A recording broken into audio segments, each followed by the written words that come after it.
What has changed the dynamic of the gay marriage debate in America, I believe, is not my relationships to Jim, but the fact that so many people who are gay, who want to be married now, have children, and grandparents, and parents who will come and stand alongside of them.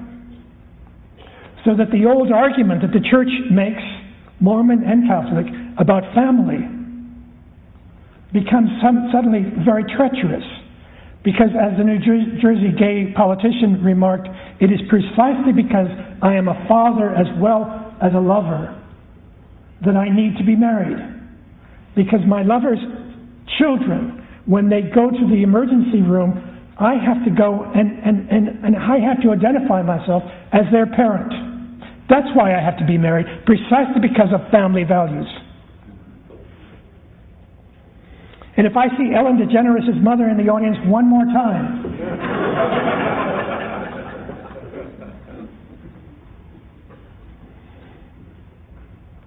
already in America, it is so clear that women are on the move. Everywhere in this country. They now are the majority population in American colleges. What does that mean? Where's Junior? I was at an Ohio college and small college on Diversity Week. They always invite me for Diversity Week. Anyway, on this day, an alumnus had given several $1 million to the college to allow students to spend some portion of the year in a foreign climate. The expectation was not that you would go to Paris or London. The expectation was that you would go to Cambodia and in groups. And that you would go to Cambodia or Laos or Bolivia, and you would do some project together with townspeople and classmates. The day that I was there to give my speech, the students were coming back from various places, and we were one group from Laos, and I thought to myself, well, here they come. 20 students came to the of them were women. There were two males, alpha males. One was the quarterback in the football team, the other was student body president, but there were 18 women. I thought to myself, the way I think to myself, that's interesting. And then Bolivia came up. 19 women out of 20.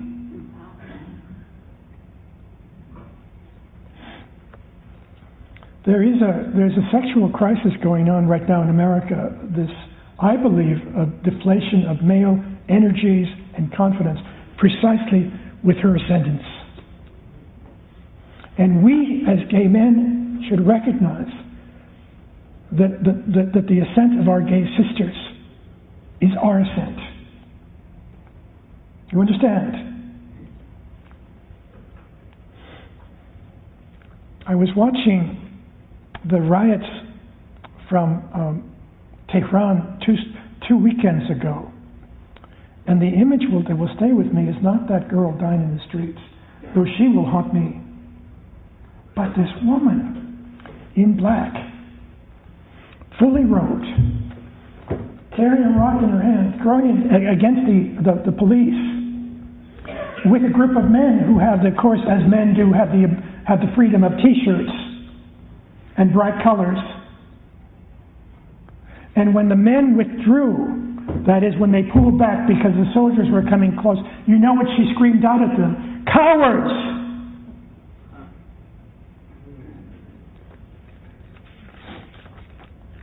I tell you, there is a link now.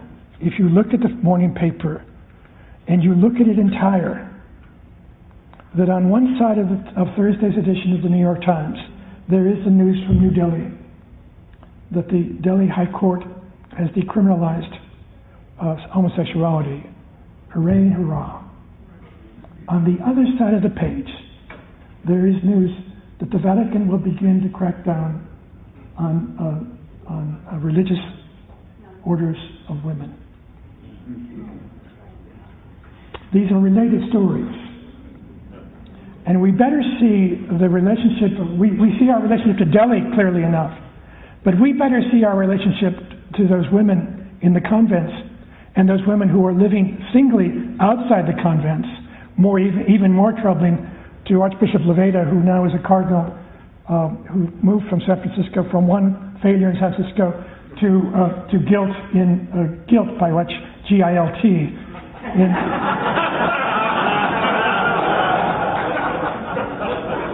Archbishop Leveda is behind this recent maneuver. Be careful of it and realize that we have a stake in that persecution of these nuns.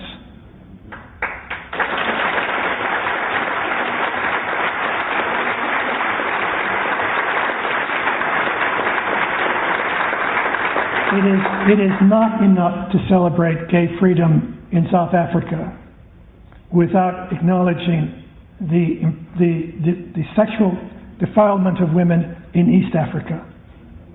It is not enough to say that women now outnumber men in American colleges without also acknowledging that little girls are being sprayed with acid on their way to school in Afghanistan and Pakistan.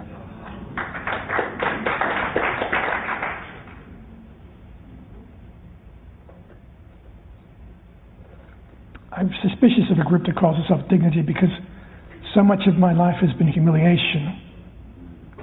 And I found my wisdom in a humiliation. And so much of the world is humiliated. Sometimes I think it's enough to walk straight, to sort of stand up straight. But if gay liberation has any future, not in America, but in the world, it will align itself to the persecution of women, particularly in the name of religion.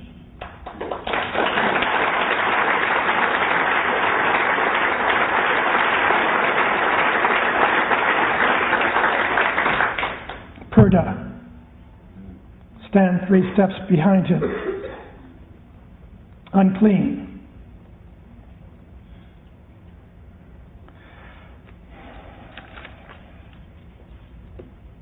So there I was at 4 o'clock in the morning at the American Colony Hotel, which is right next to this very small mosque.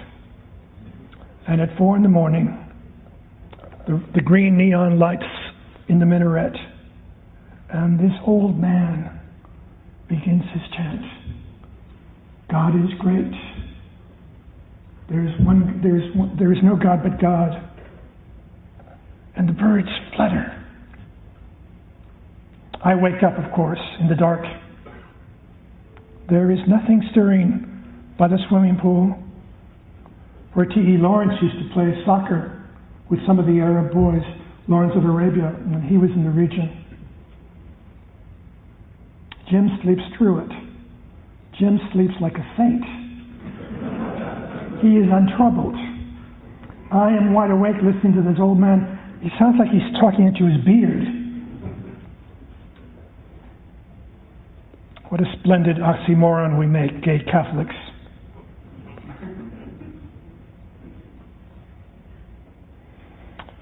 Sometimes I think to myself in bed at 4 in the morning in the promised land, sometimes I think I'm sorry to be giving up being a leper, being a publican, being a whore, being the woman at the well, the woman at the well, being a Samaritan.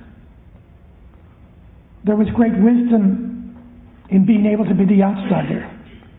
You know what I'm saying?